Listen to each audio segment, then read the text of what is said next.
Hei Tartu Ülikooli tudeng! Täna näitan sulle, kuidas kasutada õisi ehk õppeinfosüsteemi, täpsemini Tartu Ülikooli õis 2. Kõigepealt vajutame paremas nurgas olevat sildikest logi sisse ning seejärel saame valida, kas kasutame selleks kasutajatunnust ja parooli või muid vahvaid lahendusi. Kasutajatunnus ongi see, mille sa siis juba kandideerides ise valisid. Nii, sisse logides oleme kohe õisi töölaual ja esimene asi, mis siit paistab, on tunniplaan. Siit näed kohe oma tänase päeva tunde. Mul õnneks praegu keset augustit siin midagi ei ole, aga töölava juurde tuleme hiljem tagasi. Kõigepealt lähme paremasse nurka, kus on meie nimi ning valime sealt profiili. Siin on kohe üks hästi oluline asi, matriklinumber. See on justkui ülikooli isikukood, suvaliselt genereeritud kood, mille abil õppejõud tihtipeale tööde punkte avaldavad. Profiili üldandmetes on veel isikuandmed, neid ise muuta ei saa, ja kontaktandmed ning arvelduskonto. Neid saab ise muuta ja arvelduskonto juhuks, kui näiteks tulemusstipendiumi saad. Liigume siis üleval ribal õppeinfo juurde. Seal on näha siis õppeinfo, mida sa õpid, mis õppetase, mis õppevorm, õppekoormus, kas tasuta või tasuline ja mitu protsenti õppekavast juba läbitud on. Edasi on aga tööinfo. See on siis tavaliselt näiteks siis, kui sa oled üliõpilasesinduses, aga ka muidu, kui sa näiteks juhuslikult lektor oled. Dokumendid. Üliõpilaspilet. Selle juures on oluline mainida ära, et enam üliõpilaspiletit otseselt ei ole, aga on IC-kaart. Selle saab nii Minu Kool lehelt tellida, kui ka erinevate pankade kaudu, nagu LHV, Swed, SEB. Aga dokumendid. Siin on siis erinevad dokumendid, näiteks see on siis immatrikuleerimine. Aga lähme edasi, kontosätted. Seal on siis oluline ainult see parooli muutmine, et ühel aadressil siis saab seda teha. Aga tagasi töölauale. Vaatame üle kiirelt ülemise nurga. Sealt saab ka välja logida. Siis bakalaureuselt näedki, et see on bakalaureus, mis valdkonnas, mitmendat aastat ja kas tasuta või tasuline. Siis saab eesti keelt ja inglise keelt vahetada. Siis vaatame jälle töölauda. Et töölaua üleval on mitu abistavat linki, eriti alustavale üliõpilasele. Aga vaatame esiteks siis Moodlet. Seda me kasutame igapäevaselt, et kasutame siis OpenID-d sisse logimiseks ja kasutame siis kasutaja nime @ut.ee, mitte siis seda täispikka versiooni oma meiliadressist. Ja logime sisse. Et siin on ka üks hea nipp, et kui kursus on läbitud, et siis saab selle ära peita.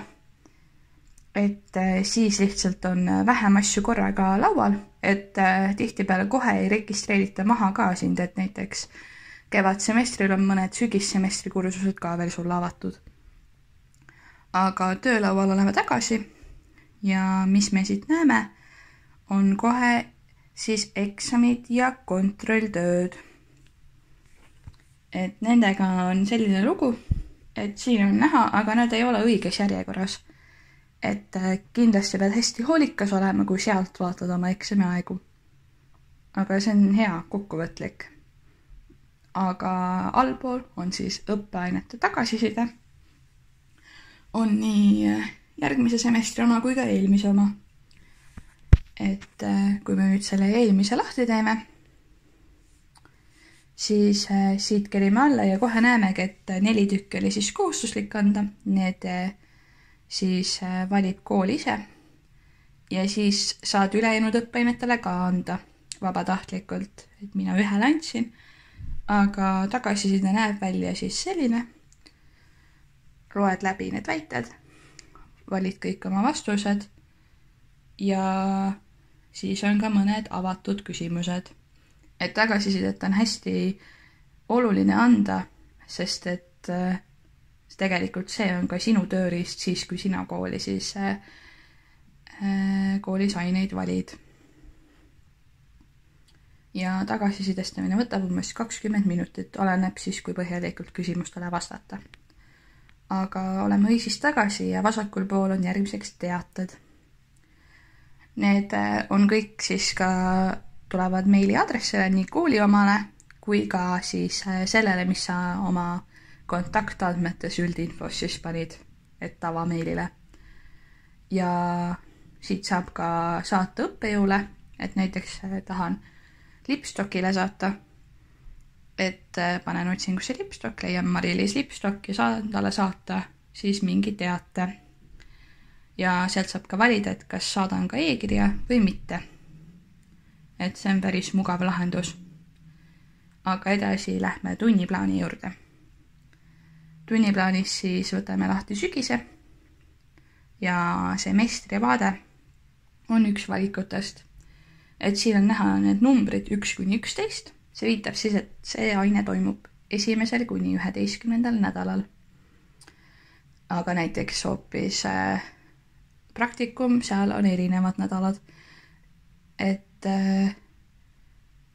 muidu veel on ka kuuvaade ja samamoodi päevavaade, aga minu arust kõige mugavam on nädalavaade. Et siit ülevalt on näha ka, et näiteks siit hakkas siis 1. nädal ehk siis 1. koolinädal ja lähevad need numbrid edasi. Et ja allakerides on näha ka, et siin on see värvide järgi jaotus, et loengud, praktikumid ja muud asjad.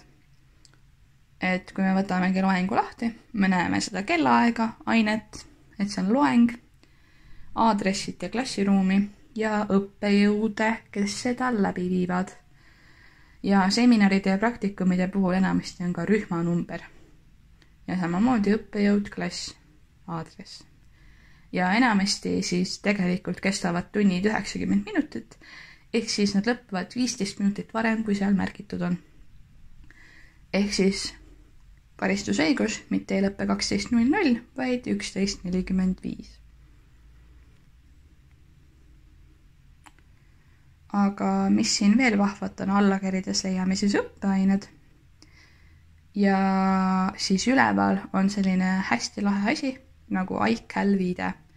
Ütleme selle peale ja siis me saame oma kalendrisse lisada koheselt siis kooli õisi kalendri. Et näitan siis Google kalendri põhjal. Ma ise kasutan seda, aga peaks saame ka muudele asjadele lisada. Et siis kohe tulebki kogu semestri õppeainet sinna kirja. Aga lähme edasi õppetulemusteni. Et hästi oluline on kohe seal see õpitud semestrid. Et eriti kui akadeemilist puhkust vaadata, et õpitud saab semester umbes poole peal. Selle kohta on ka Tartu Ülikooli lehel info ja samamoodi ka siis tuleb ka info meil. Siis on seal kohe õppekava täitmine kogu mahust. See minu arust on päris hea siuke motiveeriv, et näitab kohe, et 40,56% on tehtud ja peale liikudes näitab ka mitu EAP-d on siis tehtud ja mitu veel tegemata. Ja sama on ka nominaalmahust. Et see tegelikult on isegi olulisem, et kui kandideerida mõnele stipendiumile või kuhugi, et siis on seda nominaalmahust protsenti vaja teada. Ja siis on jälle ülevaatlikult see, et mitu EAP-d siis tehtud on, ehk ainepunkti. Ja järgmised on siis aritmeetiline ja kaalutud keskmine. Mõlema puhul saab valida siis ka positiivsete keskmine. Ja tegelikult kõige olulisem ongi siis kaalutud keskmine, mis on siis positiivsetest tulemustest, et selle abil vaadatakse ka cum laudet. Aga allakerides näed oma kõiki õppetulemusi, kõiki aineid ja hindeid, mis sa seal saanud oled. Et näiteks ongi, et sotsioloogia oli eristav, ehk siis seal on tähega hinne ja näiteks siis ladina keel oli mitte eristav, ehk siis arvestatud, mitte arvestatud. aga lähme edasi valikud õppekavas. See on siis hästi oluline jällegist. Seal tuleb mõned klikid teha ja kõige olulisem on see kohe, et seal on kirjas, mitmenda aasta sisse astunud sa siis oled.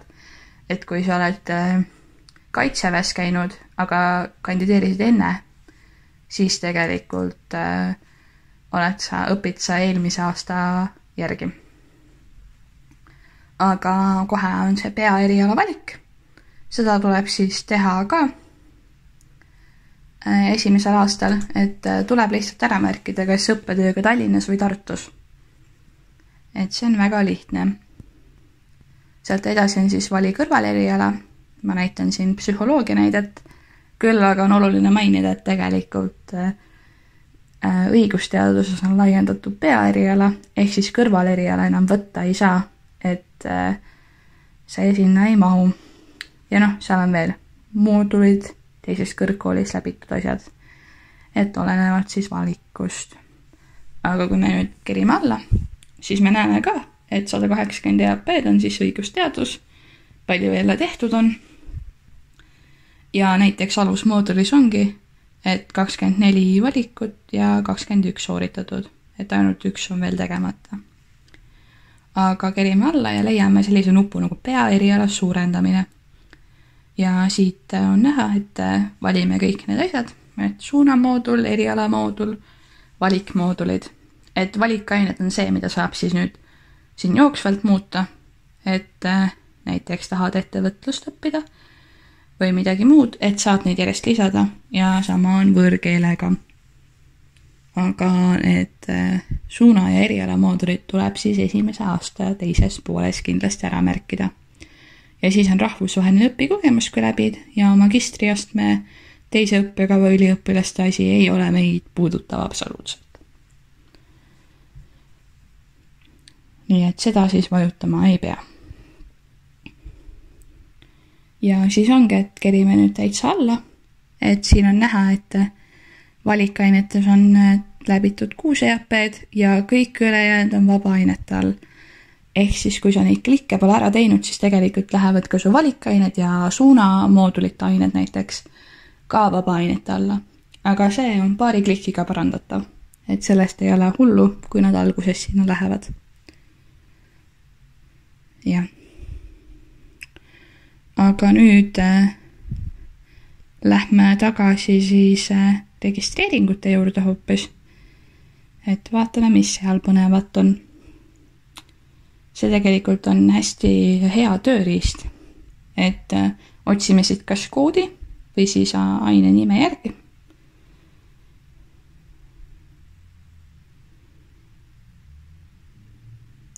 Et näiteks, kui me paneme koodi, siis me leiamegi täpselt selle ettevõtlusalused. Aga kui me paneme näiteks ettevõtlusalused lihtsalt kirja, siis me saame päris mitu valikut. Et näiteks siin on mõni, kus on siis sessioonõppe eestikeelne, SÖ, põhiõppe eestikeelne, põhiõppe ingliskeelne, et seda tuleb ka jälgida. Ja siis ainekood, et see on kõige usaldusväärsem. Ja saab valida siis, kas lisame planeerijasse või registreerime kohe. Meie planeerime, et siin on kohe näha, et on üks rühmavalik ka, et see ring täpikestega on alati rühma see. Seal saab rühma valida. Ja kui rühm on valimata, siis see läheb punast värvi, et see annab märku, et tegelikult on rühm veel valimata. Et kindlasti tuleb siis rühm valida ka. Ja kui me nüüd alla kerime,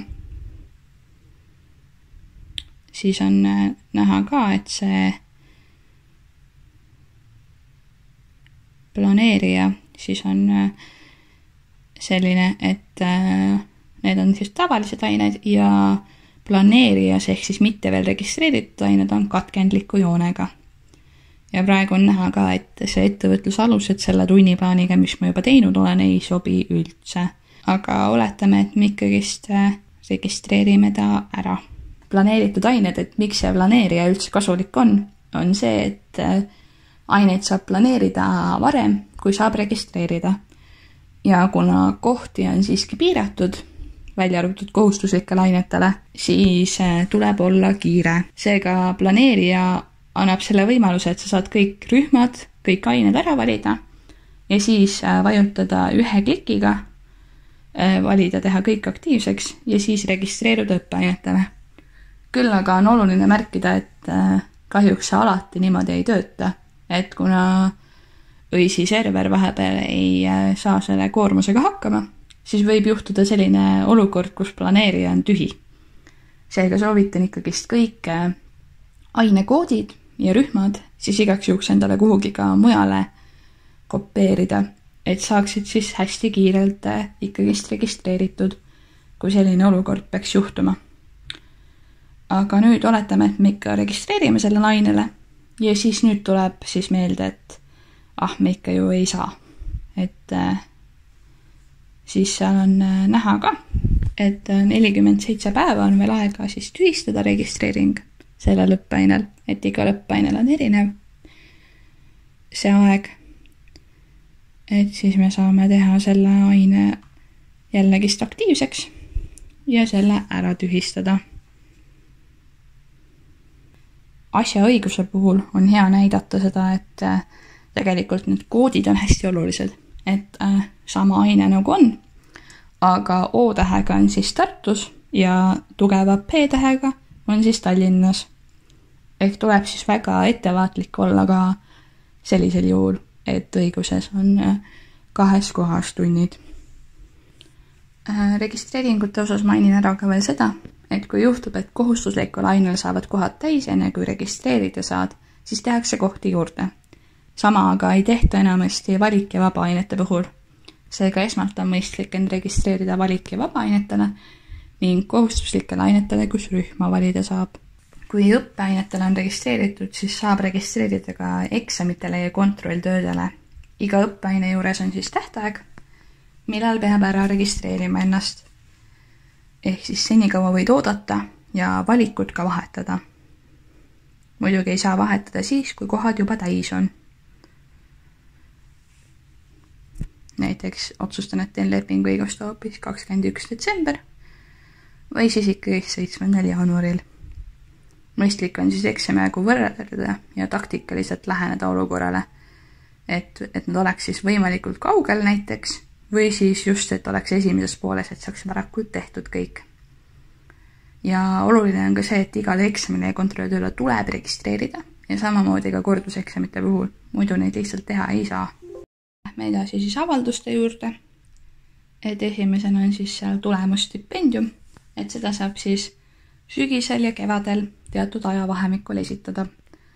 Oluline on ära märkida, et siis esmakursuslased, et sügisel ei saa seda teha. Ja siis on erinevad toetused siin veel, et näiteks vajaduspõhise õppetoetuse puhul viib see siis edasi Tartu Ülikooli lehele, kus siis paremas nurgas on näha, et haridusportaal.edu.ee on see koht, kus seda hoopis taotleda saab. Ja siin saab siis kas HRID-ga või siis muu asjaga sisse logida. Aga liigume nüüd üldiste asjade juurde, nagu tunniplaanid. Otsime siis täpsemalt, paneme õige semestri ja õige õppeaasta.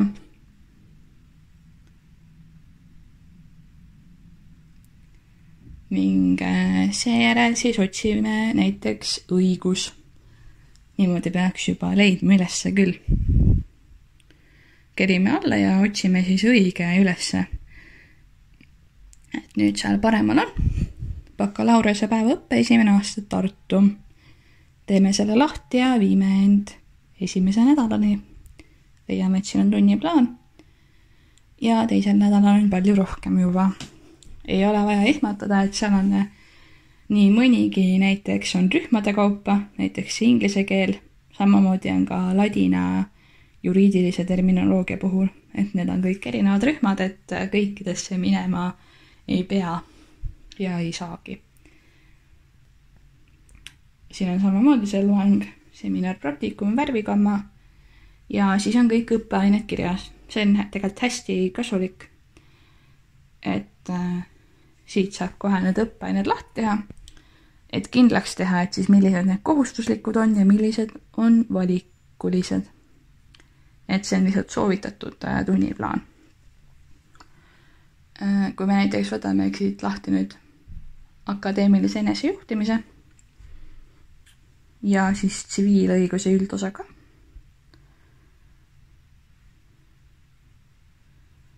Ja teeme mõlemad siis uuel vähelehel lahti, siis me näeme kohe, et tsiviilõiguse üldosa. Esiteks on eristav, eks ju, hindamine A-Stefini ja vaatame, eeldusaineid on hästi palju. Ehk siis seda ainet kindlasti tuleb läbida, et saada neid järgmisi teha. Siin on näha ka veel, et mis on siis kohustuslik ja soovituslik õppematerjal, kuidas see lõpphindamine toimub ja kes õppejõud on ja rühmad ka, et seminaride rühmade juhendajad on kõik kirjas. Ja kui me nüüd vaatame üles, siis seal on ka, et näha, et 6 EAP-d on 156 tundi. Et üks EAP on 26 tundi, et siis tuleb arvestada ka, et loengud ja seminarid on nii palju ja kodus peaksid umbes nii palju juurde tegema. Ja üleval on ka niisugune asi nagu tagasiside, see on ka hästi oluline. Et see ongi see, miks me tagasisidet täidame, et siis et kui kõik täidavad, siis seda lihtsam on nagu aru saada, mis see aine siis endast kujutab. Ja võtamegi siis esimesena lahti siis selle õppimissoovitused, et see ongi see kõige olulisem tulp, et seal on kõik kirjas.